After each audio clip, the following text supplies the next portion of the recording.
أعوذ بالله من الشيطان الرجيم بسم الله الرحمن الرحيم إنا أعطيناك الكوثر فصل لربك وانحر إن شانئك هو الأبتر إن الله وملائكته يصلون على النبي يا أيها الذين آمنوا صلوا عليه وسلموا تسليما اللهم صل على محمد وعلى آل محمد كما صليت على إبراهيم وعلى آل إبراهيم إنك حميد مجيد اللهم بارك على محمد وعلى آل محمد كما باركت على إبراهيم وعلى آل إبراهيم إنك حميد مجيد لا إله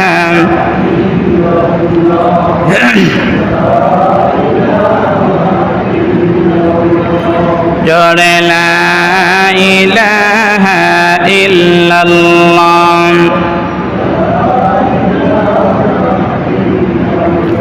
سبحان الله الحمد لله لا إله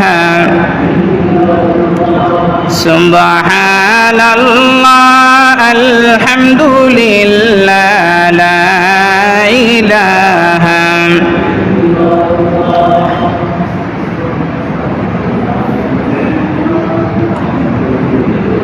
لا إله إلا الله سبحان الله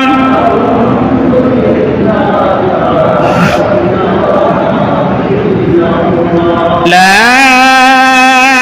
إله إلا الله محمد رسول الله আল্লাহ তাআলার দরবারে লাখো কোটি শুকর ও সুজুদ যে আল্লাহ তাআলা আমাদেরকে ভালোবেসে মহব্বত করে দুনিয়াবি সমস্ত ফিতনা ফাসাদকে উপেক্ষা করে পবিত্র জুমার দিনে জুমার সালাত আদায় করার উদ্দেশ্যে তিনার ঘর মসজিদে আসার বসার কিছু বলার শোনার তৌফিক দিয়েছেন হৃদয় নিংড়ানো ভালোবাসা দিয়ে সেই মাবুদকে জানাচ্ছি শুকরিয়া সকলেই পড়ি আলহামদুলিল্লাহ লক্ষ্য করে দরুদ সালাম পেশ করছি মানবতার মুক্তির দূত উম্মতের কান্ডার সৈয়দুল বাশার নির্যাতিত নিপীড়িত লাঞ্ছিত বঞ্চিত অপমানিত অবহেলিত মানুষের চিরন্তন বন্ধু মক্কার মতি মদিনার জ্যোতি দুকুলের সাথী বিশ্ব সভার সভাপতি মুহাম্মদ আরবি সাল্লাল্লাহু আলাইহি ওয়াসাল্লামের প্রতি সম্মানিত হাজিরিন মহাবিশ্বের মহাবিশ্বয় মহাগ্রন্থ আল কোরআনুল কারীম থেকে সূরা আল কাউসার তেলাওয়াত করেছি বলেন কোন সূরা সূরাতুল কাউসার এটি কোরআনুল কারীম মের ধারাবাহিকতার দিক থেকে 108 নম্বর সূরা কোরআনুল কারীমে মোট সূরা আছে 114টি মোট সূরা কয়টি 114টি এই 114টি সূরার মধ্য থেকে আমরা আজকে যে সূরাটি তেলাওয়াত করেছি সূরাতুল কাউসার এই সূরাটি হচ্ছে ধারাবাহিকতার দিক থেকে 108 নাম্বার। বলেন কত নাম্বার সূরা এটা? একসাথে বলেন কত নাম্বার? 108 নাম্বার সূরা। সূরাটি নাজিল হয়েছে মক্কায় রাসূলুল্লাহ সাল্লাল্লাহু আলাইহি ওয়াসাল্লামের দুর্দিনে সান্ত্বনা দেওয়ার জন্য। জোরে কোন সুবহানাল্লাহ। বলেন তো সূরাটি নাজিল হয়েছে মদিনায় না মক্কায়? বলেন সবাই। মক্কায়। কোন সময়? রাসূলের দুর্দিনে। এই সূরাটির শানে নুজুল বলতে গিয়ে মুফাসসিরিনে কেরাম বলেছেন যে এই সূরাটি নাজিল হয় ওই সময় যখন রাসূলুল্লাহ সাল্লাল্লাহু আলাইহি ওয়াসাল্লামের প্রিয়তম চাচা আবু তালিব দুনিয়া থেকে বিদায় হয়েছেন এবং রাসূল সাল্লাল্লাহু আলাইহি সাল্লামের নাম ব্যঙ্গ করে বিভিন্ন জায়গায় বিভিন্নভাবে যখন মক্কাতুল মুকাররমার কাফেররা ষড়যন্ত্রে মেতে উঠেছেন, রাসূল একদিকে হলো আঘাতপ্রাপ্ত, আরেকদিকে হলো কটূক্তির কারণে মানসিকভাবে প্রশান্তিতে নেই, এমন একটি সময় অতিবাহিত হচ্ছিল।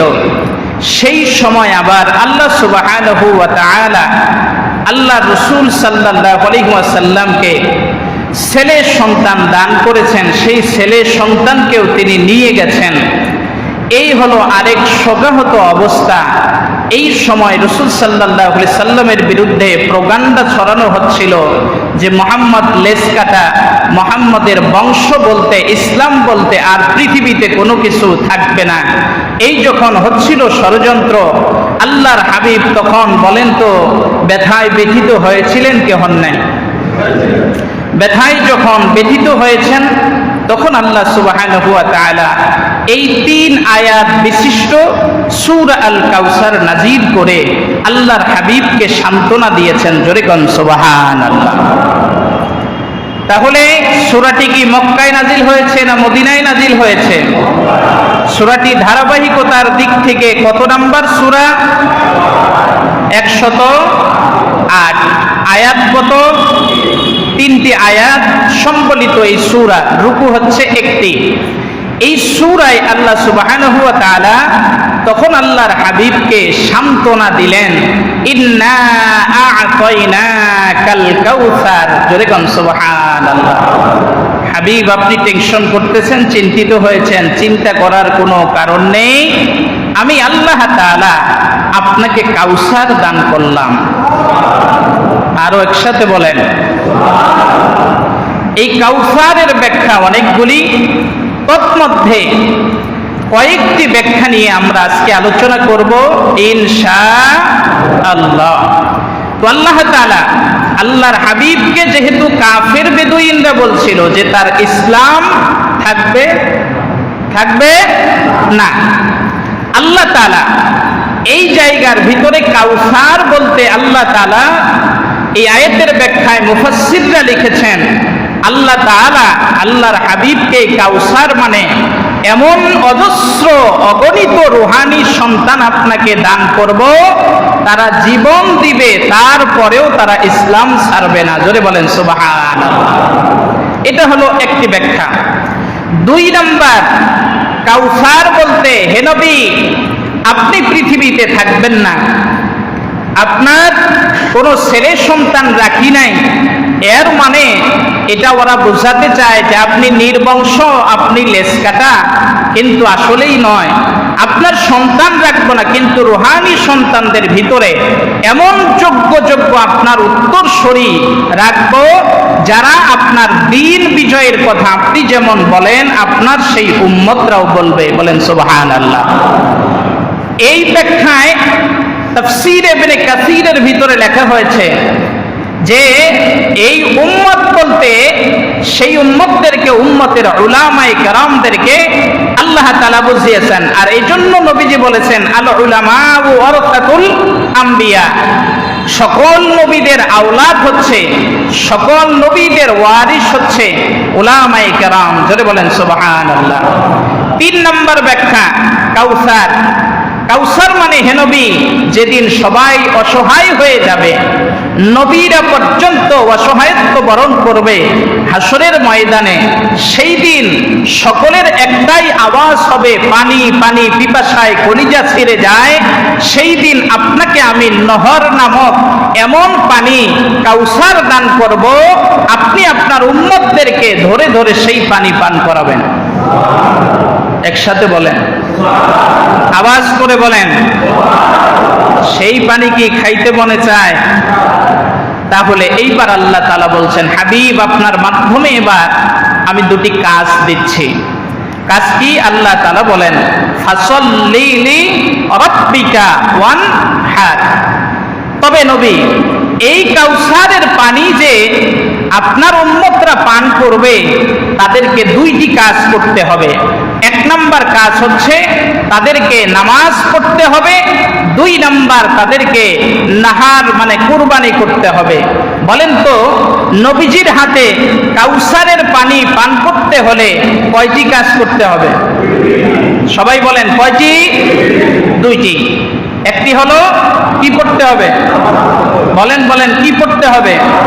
নামাজ পড়তে হবে। দুই নম্বরে কুরবানি করতে হবে। এই দুইটি কাজ যদি কোনো উম্মত করে, তাহলে হাসরের ময়দানে যেদিন নবীরা পর্যন্ত পিপাসিত হয়ে যাবেন, যেদিন নবীরা পর্যন্ত হাসরের ময়দানে দৌড়াতে থাকবে, সেই দিন নবীর মুহাম্মদুর রাসূলুল্লাহ সাল্লাল্লাহু আলাইহি সাল্লামের উম্মতরা নবীর হাতে হাউজে কাউসারের পানি পান করবেন। জোরে কোন সুবহানাল্লাহ। আর এই পানি যেই উম্মত একবার পান করবে, আল্লাহর হাবিব বলেন 50,000 বছর আর তার পানির পিপাসা লাগবে না। তাহলে এখন চিন্তা করেন সেই পানির পাওয়ারটা কত বেশি হবে। আল্লাহ সুবহানাহু ওয়া তাআলা এই কাউসার দান করবেন। এরপরই আল্লাহ তাআলা বলেন, ইন্না শানিআকা হুয়াল আবতার। নিশ্চয় নবী হে, আপনি দেখতে পারবেন। যারা আপনাকে লেসকাটা বলছে, যারা আপনাকে নির্বংশ বলছে, আমি আল্লাহ বললাম ওরাই নির্বংশ, ওরাই লেসকাটা। জোরে কোন সুবহানাল্লাহ। তাহলে বোঝা গেল কি, এখান থেকে আমরা যে তর্জমা পেলাম, শানে নুজুল মোটামুটি তিনটি ব্যাখ্যা আমরা কাউসারের জানলাম, শানে নুজুল জানলাম। এর থেকে প্রতীয়মান হচ্ছে ইসলামকে যারাই যুগে যুগে নির্মূল করতে চেয়েছে, তারা নিজেরাই নির্মূল হয়ে গেছে। ইসলাম নির্মূল বলেন হয় নাই। এটা আমরা যদি একটু চোখ বন্ধ করে অনুধাবন করি, এই তো 1 বছর এখনো হয় নাই, ইসলাম নামক একটি দলকে নিষিদ্ধ যারা করার সর্বোচ্চ পায় তারা চালিয়েছে, 1 বছর পূর্ণ হবার আগেই তারা নিষিদ্ধ হয়ে গেছে। কথা বলেন না কেন? ঠিক না বেঠে? তাহলে ইসলামকে নির্মূল করা যাবে। গত জুমায় বলছিলাম, ইসলাম নামক সেই লাইটের সুইচ আছে কার হাতে? বলেন, কার হাতে আছে? আল্লাহর হাতে যেই সুইচ থাকে, এই সুইচ যে কেউ টিপতে পারে? লাইট কি যে কেউ নিভাতে পারে? যদিও তারা পছন্দ করে। আল্লাহ বলছেন, আল্লাহু মুতিম্মু নূরিহি ওয়ালাউ কারিহাল কাফিরুন মুশরিকুন। আল্লাহ সুবহানাহু ওয়া তাআলা বলেন, যদিও তারা ফুৎকার দিয়ে নিভিয়ে দিতে না পেরেও অশান্তি বিরাজ করে, কিন্তু আমি আল্লাহ চাই আমার এই প্রদীপ, আমার এই আলোক উজ্জ্বলময় বাতিকে প্রজ্বলিত করে আরো দ্বিগুণের থেকে দ্বিগুণ বাড়িয়ে দিতে। জোরে কোন সুবহানাল্লাহ। এখন পৃথিবীর ইতিহাস দেখুন, যারা ইসলামকে নির্মূল করতে চেয়েছে তারাই নির্মূল হয়েছে। গত জুমায় বলেছিলাম, পাকিস্তান চেয়েছে, ভারত চেয়েছিল পাকিস্তানের মূল টার্গেট পাকিস্তানের উপরে ইসলামকে নির্মূল করতে গিয়া তারা নিজেরাই নির্মূল হয়ে গিয়ে দাদা বাবুরা গিয়ে তাদের লাল চামড়ার কুত্তাদের কাছে গিয়ে ধর্ণা ধরে যুদ্ধ বিরতি চেয়েছে। শুধু যুদ্ধ বিরতি না, যুদ্ধ একবারে যেন শেষ হয়ে যায়, এই পরিকল্পনার জন্য তারা হাত বাড়ালো। আমেরিকা তখন বলল যে ঠিক আছে, তাহলে পাকিস্তান হেরে যায় নাই। পাকিস্তান কি হারছে? হয়তো কিছু ভাইয়ের রক্ত গিয়েছে, শহীদ হয়েছে, সেই শহীদের রক্তের বিনিময়ে ভারত খণ্ড বিখণ্ড হবে, আর পাকিস্তান পৃথিবীর মানচিত্রে মাথা উঁচু করে দাঁড়াবে ইনশাআল্লাহ। তার মানে এটাতেই ক্ষান্ত হয়ে গেলে হবে না, এখন আমাদের সতর্ক হওয়ার পালা। কারণ হচ্ছে ইহুদি এবং মুশরিকরা তারা সব সময় মুসলিমদের বিরুদ্ধে চক্রান্তে লিপ্ত হয়ে থাকে। তারই ধারাবাহিকতায় যখন দেখছে পাকিস্তানের সাথে পেরে উঠতে পারলাম না, তাহলে এইবার কি করা যায়, ওরা এখন পরিকল্পনা লোলুপ দৃষ্টি দিচ্ছে আমাদের প্রিয় মাতৃভূমি, সুজলা সুফলা শস্য শ্যামলা লাল সবুজের পতাকাবাহী আমার প্রিয় মাতৃভূমি বাংলাদেশের দিকে। সীমান্ত এলাকাগুলিতে গতকালকেও ব্রাহ্মণবাড়িয়ায় তারা গভীর রাত্রিতে ষড়যন্ত্রে মেতে উঠেছে। সেই ভারতীয় সৈন্যবাহিনীরা মুসলিমদেরকে টার্গেট করে বাংলাদেশের ভিতরে তারা গুলি ছুড়েছে। আমরা এজন্য প্রস্তুতি আমাদেরকে নিতে হবে, তারা বিভিন্নভাবে যখন বাংলাদেশের ভিতরে তাদের যাদেরকে নিয়ে মাস্তানি, তাদের পা চাটা কুকুর করে এই আওয়ামী লীগ সরকারকে যখন হটিয়ে দেওয়া হয়েছে, তখন তাদের মাথা নষ্ট হয়ে গেছে যে বাংলাদেশ নিয়ে আর বাড়াবাড়ি করা যাবে না, আমরা যেইভাবে চাবো ওইভাবে আর হবে না। এই জন্য এখন বর্ডার এলাকাগুলিতে বিভিন্ন সময় বিভিন্ন জায়গায় তারা ষড়যন্ত্রে মেতে উঠেছে। কথা বলেন ঠিক কিনা? তারই ধারাবাহিকতায় যেহেতু ব্রাহ্মণবাড়িয়াতে হয়েছে, এই জন্য চোখ কান খোলা রাখতে হবে। যেখানেই ভারত কোনো আগ্রাসন বসাতে চাবে, বাংলাদেশের 1 ইঞ্চি মাটির উপরে হামলা হলে প্রতিবাদের ঝড় তুলতে হবে। ভারত, আমেরিকা, দিল্লি, ওয়াশিংটন, পৃথিবীর কাউকে আমাদের ঘোরার সময় নাই। কথা বলেন ঠিক কিনা? কারণ আমরা মুসলিম জাতি, আমরা বীরের সাথী, আমাদের সাথে আছেন কে? আল্লাহ বলেন, তোমরা যদি ঝাঁপিয়ে পড়ো, ওয়া কানা হাক্কান আলাইনা নাসরুল মুমিনিন, আর তোমরা যদি মুমিন হয়ে কাফের বেদুইনদের বিরুদ্ধে যদি ঝাঁপিয়ে পড়ো, তাহলে আমার পক্ষে তোমাদেরকে সাহায্য করা, তোমাদেরকে সহযোগিতা করা ওয়াজিব হয়ে যায়। জোরে কোন সুবহানাল্লাহ। তাহলে আমাদের কোনো টেনশনের কোনো কারণ আছে? বলেন, টেনশনের কোনো কারণ আছে? টেনশনের কোনো কারণ নাই। আল্লাহ তাআলা এই জন্য বলছেন, ইন্না আ'তাইনা কাল কাউসার। হে নবী, আপনি চিন্তিত হইেন না, আপনি টেনশন করেন না, আপনার মন খারাপ রাখেন না, আমি আল্লাহ আপনাকে হাউজে কাউসার দিয়েছি। আরো জোরে বলেন সুবহানাল্লাহ। কি দিয়েছি? কাউসার দিয়েছি। তাহলে এই কাউসার আল্লাহ তাআলা দিয়েছেন। আল্লাহর হাবিব মুহাম্মদ সাল্লাল্লাহু আলাইহি ওয়াসাল্লাম হাসরের ময়দানে যখন উপস্থিত হবেন, দেখতে পারবেন আদম আলাইহিস সালাতু ওয়াস সালামের মিছিল আসতেছে। কি আসতেছে? আদম আলাইহিস সালামের মিছিল, নূহ আলাইহিস সালাতু ওয়াস সালামের মিছিল, ইসমাইল আলাইহিস সালামের মিছিল, ইব্রাহিম আলাইহিস সালাতু ওয়াস সালামের মিছিল। আল্লাহ তাআলার হাবিব হাসরের ময়দানে জিবরাইল আমিনকে জিজ্ঞাসা করবেন, হে আল্লাহ বার্তা বাহক জিবরাইল, আচ্ছা এই যে মিছিল আসতেছে, এটা কার মিছিল? বলে, এটা আদম আলাইহিস সালামের মিছিল। এইটা কার মিছিল? এইটা ইসমাইল আলাইহিস সালামের মিছিল। এইটা কার মিছিল? নূহ আলাইহিস সালাতু ওয়াস সালামের মিছিল। এইটা কার মিছিল? ইব্রাহিম আলাইহিস সালাতু ওয়াস সালামের মিছিল। এইটা কার মিছিল? ঈসা আলাইহিস সালাতু ওয়াস সালামের মিছিল। এরপরে সর্বশেষ যে মিছিলটা আসবে, সেই মিছিলটা অনেক বড় হবে। আল্লাহর হাবিব দেখবেন অনেক বড় মিছিল দেখা যায়। জিবরাইল আমিনকে জিজ্ঞাসা করবেন, হে ভাই জিবরাইল, এইটা কার মিছিল?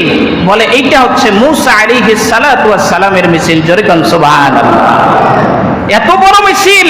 বলে, হ্যাঁ, এত বড় মিছিল। আল্লাহ সুবহানাহু ওয়া তাআলা মুসা আলাইহিস সালাতু ওয়াস সালামের মাধ্যমে অনেক বড় খেদমত নিয়েছেন। অনেক মানুষ এসে কালিমা পড়ে মুসলমান হয়েছে। এই যে মিছিলের যে লোকগুলিকে আপনি দেখতে পাচ্ছেন, এরা হলো মুসা আলাইহিস সালাতু ওয়াস সালামের অনুসারী। এরা মুসা আলাইহিস সালামের কাছে কালিমা পড়ে মুসলমান হয়েছিল। আল্লাহর হাবিব মুহাম্মদ সাল্লাল্লাহু আলাইহি ওয়াসাল্লাম হতভম্ব হয়ে যখন দাঁড়িয়ে থাকবেন, আল্লাহ তাআলার বার্তা বাহক জিবরাইল আমিন এবার বলবেন, আল্লাহর হাবিব আপনি একটু উপরের দিকে তাকান। সুবহানাল্লাহ কয় না? আপনি মন খারাপ করছেন যে মুসা আলাইহিস সালাতু ওয়াস সালামের এত বড় মিছিল, এত উম্মত, এই জন্য টেনশনের কোনো কারণ নাই। আপনি একটু উপরে মাথা উঠে তাকায় দেখেন, আল্লাহর হাবিব তাকাবেন কিন্তু কোনো কুল কিনারা খুঁজে পাবেন না। আর একটু জোরে বলবেন না? আর একটু জোরে বলেন। কুল কিনারা যখন খুঁজে পাবে না, আল্লাহর হাবিব সাথে সাথে সিজদায় পড়ে যাবেন। সিজদায় পড়ে আল্লাহ সুবহানাহু ওয়া তাআলার কাছে কৃতজ্ঞতা জানাবেন। জানিয়ে তিনি মাথা উঠিয়ে জিবরাইল আমিনকে বলবেন, ভাই জিবরাইল, এটা আবার কিসের মিছিল? এটা কোন নবীর মিছিল যার কোনো কুল কিনারা খুঁজে পাওয়া যাচ্ছে না? জিবরাইল আমিন বলবেন, হে আল্লাহর পয়গম্বর, এইটা হলো আপনি খাতামুন নবিয়্যিন, সর্বশেষ নবী মুহাম্মদুর রাসূলুল্লাহ, আপনার উম্মতের মিছিল। ইন্না আ'তাইনা কাল কাউসার, আল্লাহ যে আপনাকে কাউসার দিবেন বলছিলেন, এই হলো সে আপনার উম্মতে ভরপুর কাউসার। জোরে কোন সুবহানাল্লাহ। আপনার দিল প্রশান্ত হয়েছে? আল্লাহর হাবিব বলবেন, হ্যাঁ আমার দিল প্রশান্ত হয়েছে, তবে আমি তো 100 লক্ষ আমার উম্মত রেখে এসেছিলাম, এত বড় মিছিল কোত্থেকে হলো? আল্লাহর হাবিবকে জিবরাইল আমিন বলবেন, আপনি চলে আসার পরে কিয়ামত সংগঠিত হবার আগ মুহূর্ত পর্যন্ত আল্লাহ সুবহানাহু ওয়া তাআলা আপনার মিছিলের সাথে উম্মত শুধু বাড়াইছেই। আরো জোরে বলেন। নবীকে দেখছি আমরা? দেখি নাই। আল্লাহর হাবিব মুহাম্মদ সাল্লাল্লাহু আলাইহি ওয়াসাল্লাম তাফসীরে কাশফে এসেছে, এইবার বলবে, আল্লাহ যেই উম্মত আমাকে দেখে নাই, যেই উম্মত আমাকে না দেখে আমার সুন্নাহর অনুসরণ করেছে, নবী না পেয়ে কোরআন নাজিলের দৃশ্য না দেখে তোমার কোরআনকে মেনে নিয়েছে, যেই উম্মত আমার জীবন বাজি রেখে তোমার দিন বিজয়ের কাজ করেছে, তোমার কালিমাকে উত্তীর্ণ করে রাখার সর্বোচ্চ কাজ করেছে, ওই উম্মতদেরকে না নেওয়া পর্যন্ত আমি জান্নাতে প্রবেশ করব না। তাহলে এইবার বলুন, ওই নবীর সুপারিশ পেয়ে জান্নাতে আমরা কি যেতে চাই? চাই সকলেই। আল্লাহ তাআলা যেন তৌফিক দান করেন। জোরে বলেন আমিন। সম্মানিত হাজিরিন, আল্লাহর হাবিব মুহাম্মদ সাল্লাল্লাহু আলাইহি ওয়াসাল্লামকে কাউসার আল্লাহ তাআলা দান করলেন। আল্লাহর হাবিব এইবার ডেকে বললেন, হে আমার উম্মত, তোমরা যদি এই কাউসারের সাথী হতে চাও তাহলে কাজ করতে হবে কয়টা? বলেন সবাই একসাথে বলেন, কয়টা? দুইটা। 1 নাম্বার, 2 নাম্বার বলেন। 1 নাম্বার নামাজ, শুধু জুমার দিন। তাহলে দৈনন্দিন, দৈনন্দিন কয় ওয়াক্ত করি তো? এইবার তো আওয়াজ হলো না। তাহলে ওই নবীজির উম্মত হতে গেলে 5 ওয়াক্ত নামাজ পড়তে হবে। বলেন কয় ওয়াক্ত নামাজ পড়তে হবে? ওই নবীর উম্মত হতে গেলে কয় ওয়াক্ত নামাজ পড়তে হবে? দৈনন্দিন পড়তে রাজি আছি তো ইনশাআল্লাহ? 5 ওয়াক্ত নামাজ জামাতের সাথে সর্বোচ্চ প্রচেষ্টা চালিয়ে পড়তে হবে। কোনো কারণবশত যদি জামাতের সাথে পড়া না হয় তাহলে একাকী সেটা আদায় করে নিতে হবে। আমরা রাজি আছি ইনশাআল্লাহ? সকলেই রাজি আছি? তাহলে 5 ওয়াক্ত নামাজের বিকল্প কোনো কিছু নাই। যদি কেউ আমাদেরকে বলে যে এই নামাজ ছাড়াও জান্নাতে যাওয়ার পথ আছে, তাহলে আমরা মনে করব সেটা সুপথ না ভ্রষ্ট পথ? আমরা সেই ভ্রষ্ট পথে যেতে পারি, বিপদগামীদের অন্তর্ভুক্ত আমরা হতে পারি না। আমাদের দেশে বিভিন্ন ধরনের এখন অনেক দরবার হয়ে গেছে, এখন ইউটিউব দরবারও খুলে বসেছে। যারা নামাজ 5 ওয়াক্ত তারা এটাকে স্বীকার করতে চায় না। না বানিয়ে বললাম? বানিয়ে বললাম কি? আচ্ছা বলেন, 5 ওয়াক্ত নামাজের কথা যেই আল্লাহ সুবহানাহু ওয়া তাআলা তার নবীর মাধ্যমে জানিয়ে দিয়েছেন, এটাকে যদি কেউ অস্বীকার করে সে কি মুসলিম থাকতে পারে? তাহলে তাদের পিছনে যারা দৌড়ায়, আমি তো মনে করি যে আমরা যারা দৌড়ায় তাদের চিন্তা চেতনা তো পশুর চেয়েও দুর্বল হয়ে গেছে। কথা বলেন না কেন? একটা পশু সেও চিন্তা করে তার মালিকের কথাটা শোনার জন্য। আমাদের বাড়িতে অথবা রাস্তাঘাটে চতুষ্পায়া একটি পশু পাওয়া যায়, সেই পশুটার নাম কি? কুকুরটা। আপনি দোকানের ভিতরে দোকানদারি করেন, মাঝে মধ্যে পচা কিছু রুটি টুটি দেন, এই কুকুর দেখবেন আপনার দোকান ছাড়তে চায় না। আপনার বাড়িতে একটা কুকুর লালন পালন করেন, এই কুকুরটা আপনি লালন পালন করেন কিভাবে? আপনি খান, খাবারটা খান যতক্ষণ পর্যন্ত আপনার চলে, যখন অবশিষ্ট খাবার আর মুখে চলে না, পেটে যায় না, তখন আপনি এই অবশিষ্ট খাবারটা, আপনার নষ্ট খাবারটা কুকুরকে দেন। গরুর গোশত, খাসির গোশত আপনি খাচ্ছেন ততক্ষণ, হাড় একটা পেয়েছেন, খাচ্ছেন ততক্ষণ যতক্ষণ পর্যন্ত এই হাড়ের ভিতরে একটু ঝোল পর্যন্ত লেগে থাকে, স্বাদ যতক্ষণ আছে ততক্ষণ আপনি হাড়টাকে ছাড়েন না। এই হাড়টাকে ছাড়লেন কখন? যখন এটার ভিতরে আর কোনো স্বাদ নাই, এটা খাওয়ার অনুপযোগী, আপনার দাঁতে আর চলে না, তখন আপনি ছুঁড়ে মারেন। এখানে কি কুকুরের খাবার কিছু আছে? নাই। কুকুরটা তারপরেও এই হাড়টাকে মুখে নিয়ে ওর লালা দিয়ে ভিজাইয়া চেটে চেটে খাইলো। খাবার পরে আপনি রাত্রিবেলায় ভালো মন্দ খাইছেন, এসি রুমে অথবা ফ্যানের নিচে আপনি গরমের ভিতরে আরাম করে ঘুমাচ্ছেন। এই কুকুর কিন্তু আরাম করে ঘুমানোর মতো কোনো বন্ধ ব্যবস্থা আপনি করে দেন নাই। বন্ধ ব্যবস্থা না করার পরেও এই কুকুরটা রাত্রিবেলায় কিন্তু সে ঘুমায় নাই, আপনার বাড়ির চতুর্পাশ দিয়ে সে পাহারা দিয়েছে। একটা গাছের পাতা পড়লে শব্দ হইলে সে কিন্তু চিৎকার মারছে। যদি কোনো ব্যক্তি বাড়ির কাছে এসে দরজায় করোনারা দিয়েছে, তো সে পাগল পাড়া হয়ে সেই ব্যক্তির উপরে আক্রমণ করার জন্য বারবার গিয়েছে এবং আপনাকে সতর্ক বাণী দেওয়ার জন্য, আপনার ঘুম ভাঙানোর জন্য বারবার সে আত্মচিৎকার করেছে। এতটুকু করেছে আপনার একটি হাড় খাবার কারণে, আপনার সাথে সে নিমক হারামি করে নাই।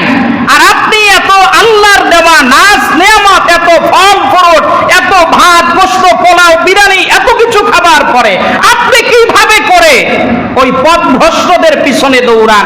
আপনি তো কুকুরের চেয়েও নিকৃষ্ট হয়ে যাচ্ছেন। তাহলে একটা কুকুর যে শিক্ষা দিল, সেই শিক্ষাও কি আমাদের ভিতরে থাকবে না? আল্লাহ সুবহানাহু ওয়া তাআলা বলেন, ফাসাল্লি লিরাব্বিকা, তোমার রবের নামে তুমি নামাজ পড়ো। কয় ওয়াক্ত পড়বো? বলেন কয় ওয়াক্ত পড়বো? 5 ওয়াক্ত। কেউ আমাদেরকে ধোঁকা দেখ, কেউ আমাদের ঈমান হরণ করার জন্য ষড়যন্ত্র করলে সেখানে আমাদের পা বাড়ানো যাবে না। কারণ বিবেক দিয়েছেন আল্লাহ তাআলা, আদালত দিয়েছেন আল্লাহ তাআলা। কেউ আপনাকে পায়খানার ভিতরে যদি নামাই দিতে চায়, আপনি নামবেন? কেউ যদি আপনাকে আগুনের ভিতরে ফেলে দিতে চায়, আপনি কি নামবেন? আপনাকে যদি কেউ সমুদ্রের ভিতরে নামতে বলে, আপনি নামবেন? কেন নামবেন না? কারণ এখানে আগুন সতর্ক বাণী দিচ্ছে, এই আগুনে পড়লে শেষ। সমুদ্র পানি সতর্ক বাণী দিচ্ছে, এখানে পড়লে শেষ। তেমনি ভাবে আল্লাহ তাআলার বিধানের বাইরে আপনাকে একজন ডাকলো, ওখানে গেলে আপনার ঈমান শেষ হয়ে যাবে। এইটা দেখার পরেও যারা নেমে যায়, এদের মতো অথর্ব, এদের চেয়ে নির্বোধ পৃথিবীতে আর কেউ হতে পারে না। রাগ করলেন আপনারা? বেজার হইলেন? হইলেই করব কি? কারণ বিপদ।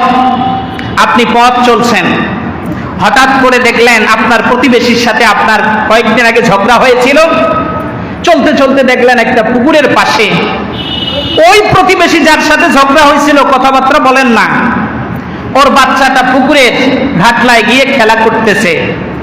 আপনি যদি সত্যিকারের মনুষ্যত্ববোধ আপনার ভিতরে থাকে, আপনি কি করবেন? যে আমার শত্রুর বাচ্চা, যা মন চায় তাই হয়ে যাক, আপনি কি করবেন? মনুষ্যত্বের জায়গা থেকে আপনার বিবেকে নাড়া দিবে, উচিত হলো বাচ্চাটাকে এখান থেকে উঠিয়ে নিয়ে আসা। তা না হইলে খেলতে খেলতে কখন জানি সে পানিতে পড়ে যাবে। তাহলে বিবেকবান সুস্থ একজন মানুষ শত্রুর সন্তানকে যদি এই ভূমিকায় যদি অবতীর্ণ হয় শত্রুর সন্তানের ব্যাপারে, তাহলে কোরআন হাদিস জানা না থাকবার কারণে মানুষ জাহান্নামের কিনারে দাঁড়িয়ে আছে। ওলামায়ে কেরামদের সুস্থ মস্তিষ্কের ব্যক্তিদের কি সতর্ক করার দরকার আছে না নাই? এখন সতর্ক করার বিনিময় কি? শত্রু কিন্তু তারপরে ওই বিষয়টাকে ভালো চোখে দেখবে যে তুই আমার ছেলে ওখানে গেছে তো কি হয়েছে, তুই আমার ছেলের ধরছিস কেন, তোর পরিকল্পনা ছিল ভিন্ন, নাকি তুই উঠাইতে গেছস, নাকি আমার বাচ্চার ঘাট ধরে তুই পানিতে ফেলতে গেছস? কথা বলেন না কেন? তো যেমনি ভাবে শত্রু এটা মনে করে, মঙ্গল কামনা করার পরেও এই পথভ্রষ্টরাও উলামায়ে কেরাম যখন জাতিকে এই জাহান্নামের পথ থেকে, ঈমান হরণের পথ থেকে সতর্কবাণী দেয়, তখন তারা আলেমদেরকে ধর্ম ব্যবসায়ী বলে। আসলেই আমরা ধর্ম ব্যবসায়ী? হ্যাঁ, আসলেই আমরা ধর্ম ব্যবসায়ী। আমরা ধর্মকে পুঁজি করে চলি, তাই না? সম্মানিত হাজরিন, তাহলে আল্লাহ সুবহানাহু ওয়া তাআলা আল্লাহর হাবিবের হাতের কাউসার হাসরের ময়দানে পান করাবেন যাদেরকে, তাদের কয়টা কোয়ালিটি থাকতে হবে? বলেন সবাই, কয়টা কোয়ালিটি? দুইটা কোয়ালিটি থাকতে হবে। নাম্বার 1, কয় ওয়াক্ত নামাজ? বলেন কয় ওয়াক্ত নামাজ? এইবার আসেন, রাসূলুল্লাহ সাল্লাল্লাহু আলাইহি ওয়াসাল্লাম কয় ওয়াক্ত নামাজ পড়ছেন? আচ্ছা, মেরাজের রজনীতে আল্লাহর রাসূল গেছেন 50 ওয়াক্ত নামাজ দিয়েছেন। এইভাবে কমতে কমতে কয় ওয়াক্ত হয়েছে? 5 ওয়াক্ত। এইটা কি আমরা জানি কি জানি না? আচ্ছা, জানার পরেও এই স্পষ্ট দলিল, যিনি কোরআন হাদিস কোথায় কি আছে কিচ্ছু জানে না, সেও জানে কয় ওয়াক্ত নামাজ? 5 ওয়াক্ত নামাজ। এই 5 ওয়াক্ত নামাজ নিয়ে বিভ্রান্ত করে যারা, তাদের মাথায় তাহলে কবরও তো নাই। হ্যাঁ, আর এদের পিছনে যারা ছুটে তাদের অবস্থা কি? এইটা গেল একটা। রসুলকে আমাদের অনুসরণ করতে হবে। হুকুম কার? বলেন সবাই, হুকুম কার? আল্লাহ সুবহানাহু ওয়া তাআলা। লাকাদ কানা লাকুম ফি রাসূলিল্লাহি উসওয়াতুন হাসানাহ লিমান কানা ইয়ারজুল্লাহ ওয়াল ইয়াউমাল আখিরা ওয়া যাকারাল্লাহা কাসীরা। অবশ্যই তোমাদের কাছে যে আমার রসুলকে আমি পাঠিয়েছি উসওয়াতুন হাসানা, মানে মডেল করে, উত্তম আদর্শ দিয়ে, আর তাদের জন্যই আমি প্রেরণ করেছি যারা দুইটি বিষয়কে খুব ভালোভাবে মেনে নিয়েছে। এক নাম্বার হলো আখিরাতের প্রতি বিশ্বাস স্থাপন, আর দ্বিতীয় নাম্বার হচ্ছে তারা অধিক পরিমাণে কাকে স্মরণ করে? বলেন বলেন, কাকে? আল্লাহকে। তাহলে রসুল হলো আমাদের জন্য মডেল। রসুল যা করছে উম্মত তাই, এর বাইরে যাওয়ার কি কোনো সুযোগ আছে? বলেন, কোনো সুযোগ আছে? সুযোগ নাই। তাহলে রসুলের মহব্বত দেখায়া, রসুলের আদর্শ থেকে যারা আমাদেরকে বিপদগামী করতে চায়, এরা পীর নয়, মানুষ রূপী চতুষ্পদ জানোয়ার, শয়তান। কারণ আল্লাহ তাআলা বলছেন, ওয়ালা তাত্তাবিউ খুতুওয়াতিশ শাইতান, তোমরা শয়তানের পদাঙ্ক অনুসরণ করো না, ইন্নাহু লাকুম আদুউম মুবিন। আর জেনে রাখো, অবশ্যই শয়তান হচ্ছে তোমাদের প্রকাশ্য শত্রু। প্রকাশ্য যেইটা দেখা যায় না, কথা কয় না? প্রকাশ্য বলতে কি? যেইটা দেখা যায় না, ওই যে কয় জি, যেইটা দেখা যায় সেইটাই হলো কি? প্রকাশ্য। যা দেখা যায় না তা প্রকাশ্য না, এটা হলো অপ্রকাশ্য। তাহলে শয়তান দেখছেন কারা কারা? এটি দেখেন নাই, তাহলে আল্লাহর কথা মিথ্যা, নাউজুবিল্লাহ। হ্যাঁ, আল্লাহর কথা মিথ্যা, আল্লাহর কথা সত্য। তাহলে এখন যদি দেখাই, দেখবেন শয়তান যারা আল্লাহর বিধানের বাইরে চলে, আল্লাহ বলেন ইন্নাহু লাকুম আদুউম মুবিন, এরা হলো প্রকাশ্য শয়তান। যাদের কোরআনের বিধান ভালো লাগে না, মানুষের তৈরি করা আইন কানুন নিয়ে আন্দোলন করে, সংগ্রাম করে, আর আল্লাহর দ্বীনের মুজাহিদদেরকে পিটায়, আল্লাহ বলেন এরা হলো প্রকাশ্য শয়তান। তাহলে আল্লাহ বলছেন, আল্লাহর নবী বলছেন 5 ওয়াক্ত নামাজ পড়তে হবে, এই নামাজের বাইরে যারা, এরাই হলো প্রকাশ্য শয়তান। এখন কি দেখার আর বাকি আছে? কথা কয় না, দেখার বাকি আছে। এখন আপনাকে চিন্তা করতে হবে, আপনি শয়তানের দলে থাকবেন নাকি আল্লাহর দলে থাকবেন? আল্লাহ বলছেন, আলা ইন্না হিজবাল্লাহ ওয়া ইন্না হিজবাশ শাইতান, আল্লাহর দল হচ্ছে হিজবুল্লাহ, আল্লাহর দল, আর আরেক দল হচ্ছে কার? বলেন বলেন, কার দলে? শয়তানের দলে। এইবার বলেন, পৃথিবীতে দল প্রধানত কয়টা? একসাথে বলেন, কয়টা? দুইটা। একটা হলো আরেকটা। এখন আমরা কোন দলে? বলেন। আল্লাহর দলে নাই কে কে? হাত উঠান তো দেখি।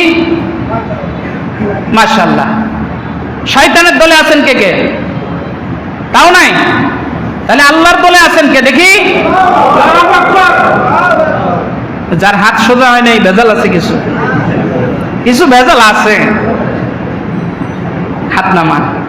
এবার আল্লাহর দলে থাকতে হলে প্রথম শর্ত কয় ওয়াক্ত নামাজ? বলেন, কয় ওয়াক্ত নামাজ?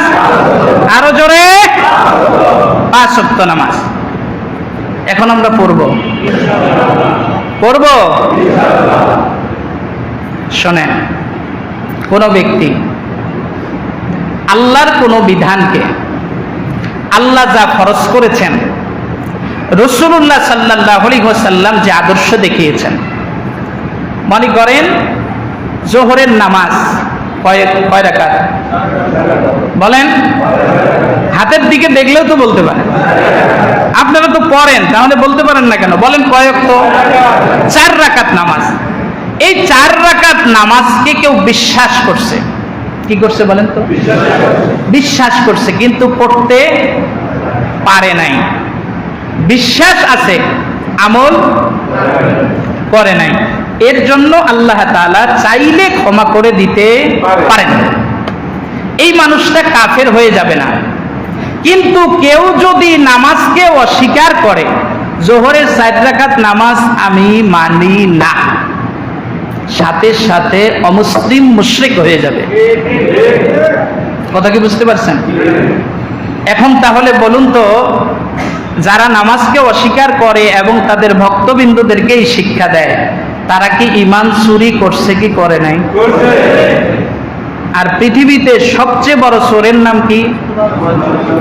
পৃথিবীতে সবচেয়ে দামি জিনিসের নাম কি? বলেন না, স্বর্ণের দাম। কিসের দাম? ঈমানের দাম। তো ঈমান আছে তো ব্যক্তির আল্লাহ তাআলার কাছে দাম আছে, ঈমান নাই তো ব্যক্তির আল্লাহ তাআলার কাছে দাম নাই। তাহলে দামি জিনিস যে চুরি করে, চোর কি বড় না ছোট? দামি জিনিস শুরু করলে বড় চোর হয়। তাহলে ইমাম চোররা হচ্ছে প্রকাশ্য শয়তান। এবার বলেন, প্রকাশ্য শয়তান যে আল্লাহ বলছে ইন্নাহু লাকুম আদুউম মুবিন, তারা প্রকাশ্য শত্রু। এইবার পাওয়া গেছে কি? এরপরেও কি চিনতে ভুল হবে? যতই যুক্তি দেখ, যাই কিছু দেখ, রাসূলুল্লাহ সাল্লাল্লাহু আলাইহি ওয়াসাল্লাম বিদায় হজের ভাষণে বলছেন, তারাকতু ফীকুম আমরাইন লান তাদিল্লু মা তামাসসাকতুম বিহিমা কিতাবাল্লাহ ওয়া সুন্নাত রাসূলি। চিৎকার দিয়ে কোন সুবহানাল্লাহ। ততক্ষণ পর্যন্ত আমার উম্মতেরা গোমরা হবে না, পথভ্রষ্ট হবে না, যতক্ষণ পর্যন্ত তারা 2টি জিনিসকে আঁকড়িয়ে ধরবে। সুবহানাল্লাহ কয় না? কয়টা জিনিস? সবাই বলেন, কয়টা? 1 নাম্বার কিতাব আল্লাহ, আল্লাহর কিতাব কোরআনুল কারীম। 2 নাম্বার হচ্ছে আল্লাহর রাসূলের সুন্নাহ। আমরা এই 2টি জিনিসের বাইরে যেতে পারি না। মনে থাকবে ইনশাআল্লাহ। তাহলে এই 2টি জিনিস যতক্ষণ পর্যন্ত আমরা আঁকড়িয়ে ধরব, ততক্ষণ পর্যন্ত আমরা গোমরা হব না, পথভ্রষ্ট হব না। এই গ্যারান্টি রাসূলুল্লাহ সাল্লাল্লাহু আলাইহি সাল্লাম দিয়েছেন। আর এর বাইরে যখনই পা বাড়াবো, তখনই বিপদ আছে না নাই? তাহলে আমরা বিপদগামী যদি হতে না চাই, কোরআন এবং রাসূলুল্লাহর সুন্নাহ, রাসূলুল্লাহর আদর্শের বাইরে আমাদের যাওয়ার কোনো সুযোগ নাই। তাহলে 5 ওয়াক্ত নামাজ আমাদেরকে পড়তে হবে। এই 5 ওয়াক্ত নামাজ ফাসাল্লি লিরাব্বিক, রবের নামে নামাজ পড়বে। সম্মানিত ভাই সাহেব, তাহলে নামাজ পড়তে হবে 5 ওয়াক্ত নামাজ। এই নামাজ 5 ওয়াক্ত পড়তে গেলে প্রথম যেই বিষয়টিকে সামনে আনতে হয় সেটি হলো তাহারত। সেটি হলো কি? তাহারত, পরিষ্কার পরিচ্ছন্ন।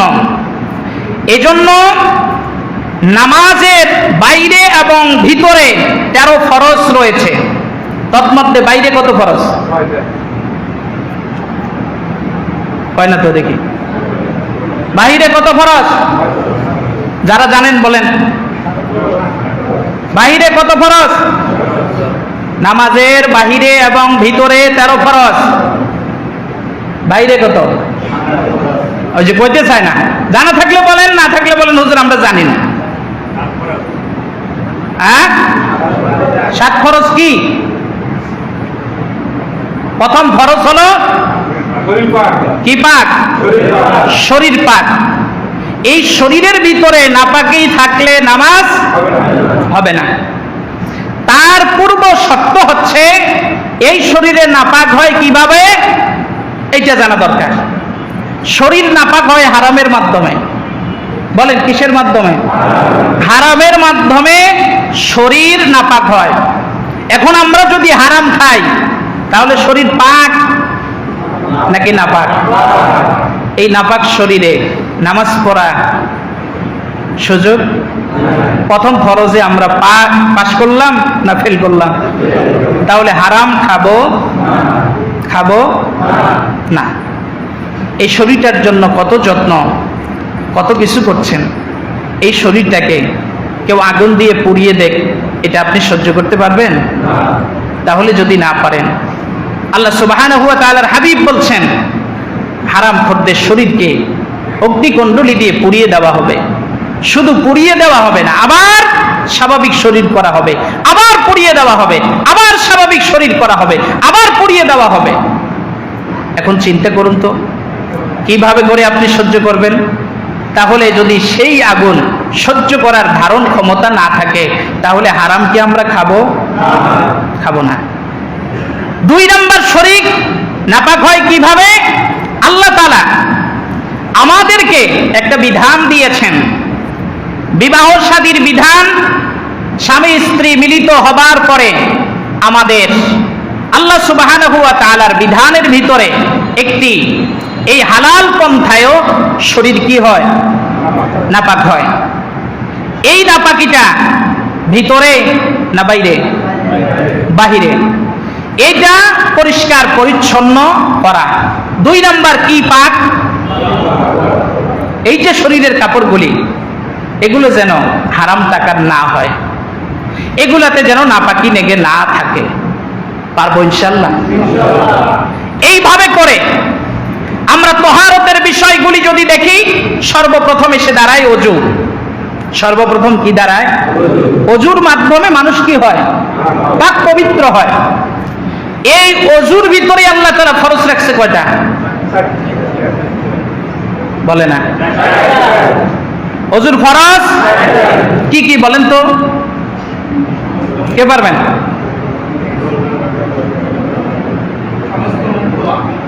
আমি দেখাই দিছি, আপনারা শুধু বলবেন।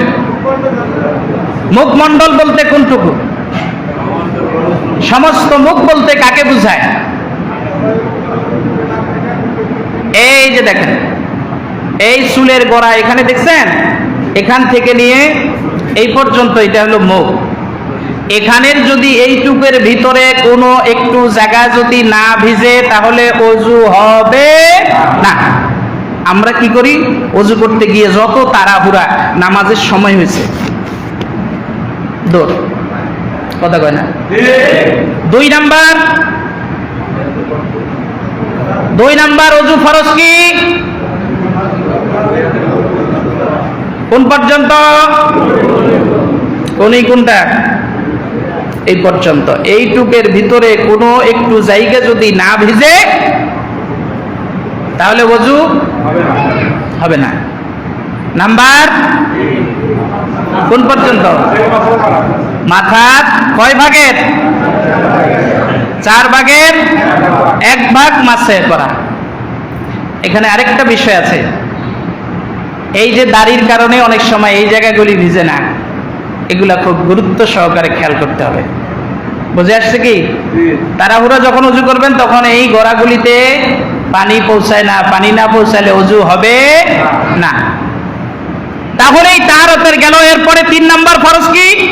মাথার 4 ভাগের 1 ভাগ মাসে করা। মাসে করার পরে এরপরে কি চতুর্থ নাম্বার পায়ের টাকনু পর্যন্ত ধৌত করা, কোনো জায়গায় যেন বাকি থাকে না। অনেক সময় দেখা যায় পেপসাইডা পা ধুয়ে আসছে, সামনের এইটুকু পুরাই ভিজছে কিন্তু পিছনে এখানে ভিজে না, ঠিক না? ফরজ যদি আদায় না হয় ওযু হবে না। এইটা গেল তাহারাতের পদ্ধতি।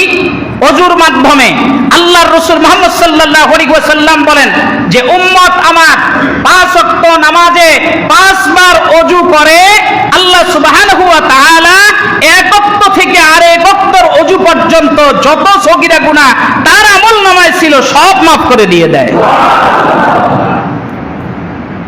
তাহলে গুনাহ মার্জনার জন্য আমরা দৌড়াই বাবার দরবারে, পীরের দরবারে, অমুকের দরবারে, তমুকের দরবারে। যান, কোনো সমস্যা নাই। এই পদ্ধতি ইসলাম বোঝার জন্য যান, এতে কোনো সমস্যা নাই।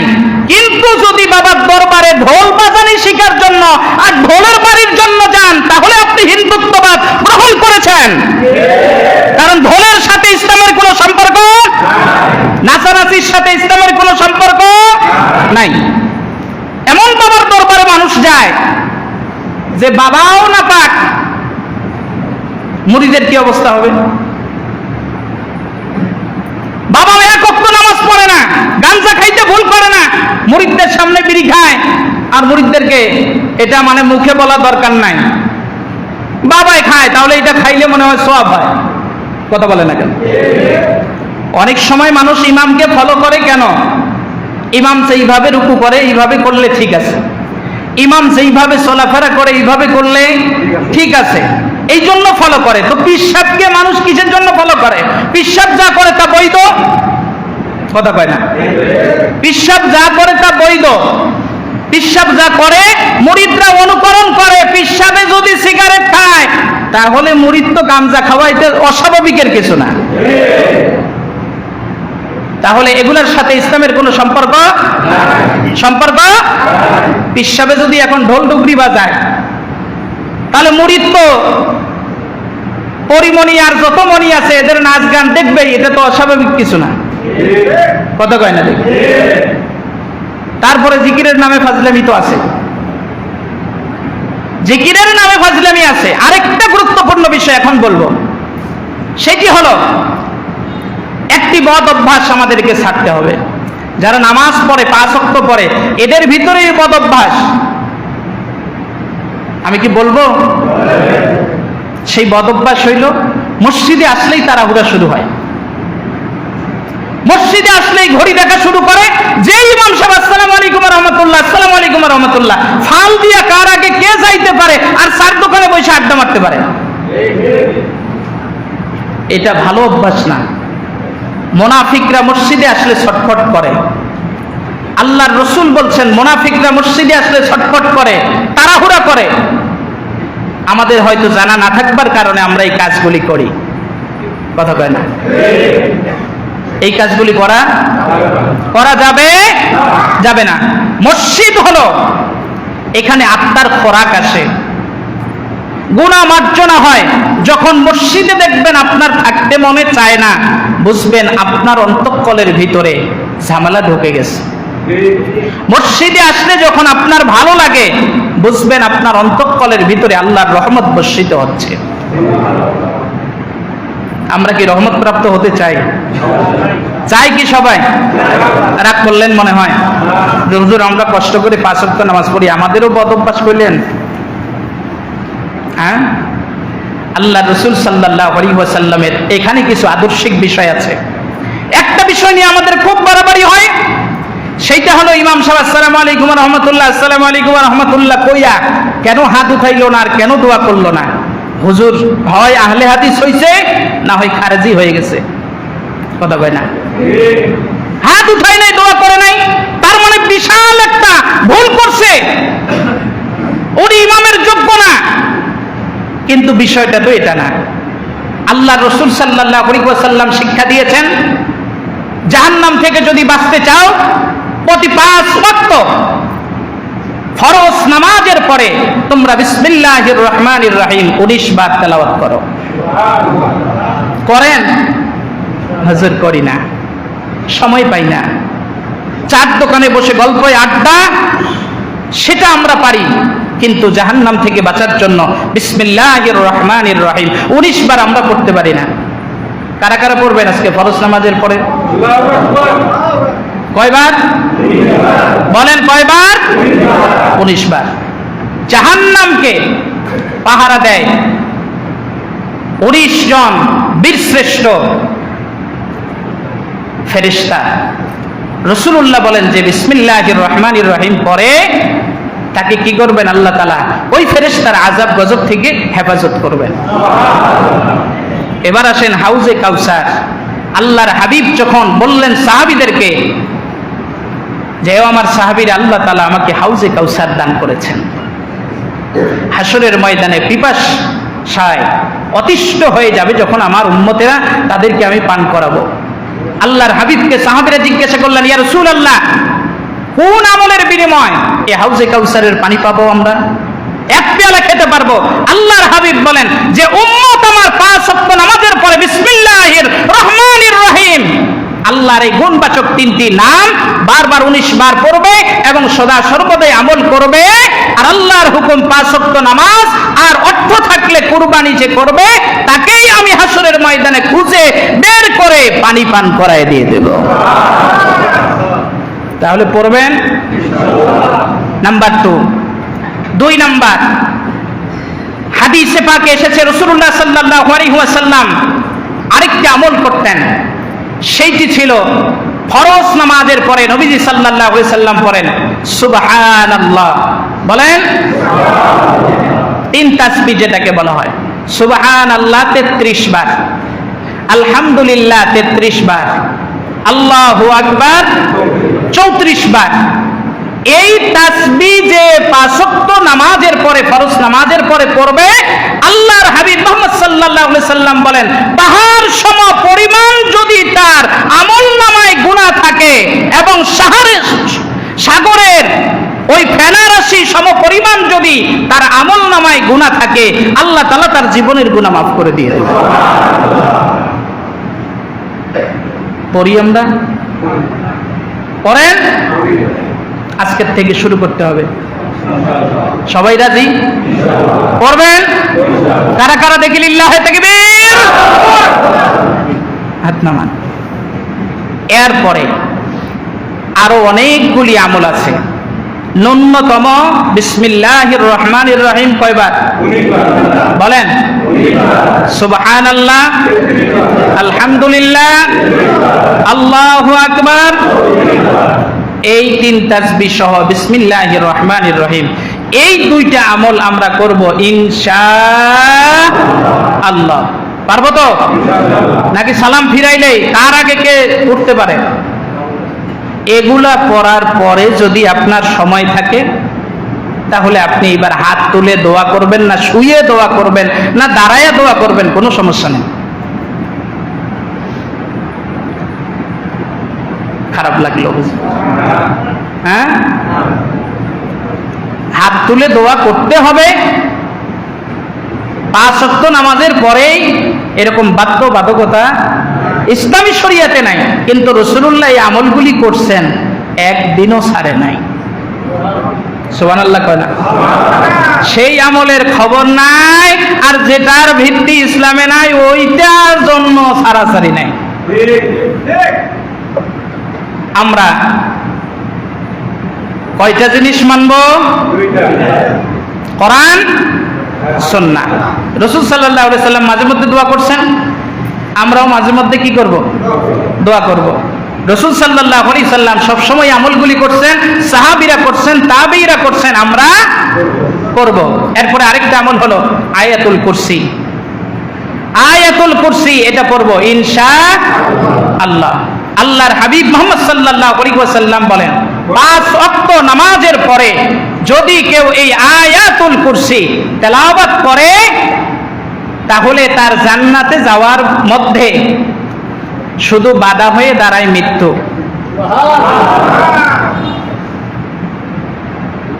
বলেন পড়া দরকার নাই? হ্যাঁ, পড়বো তো? মুখস্থ আছে কার কার দেখি? মুখস্থ আছে? আলহামদুলিল্লাহ। যাদের মুখস্থ আছে তাদের তো আছে, যাদের নাই তারা মুখস্থ করবেন।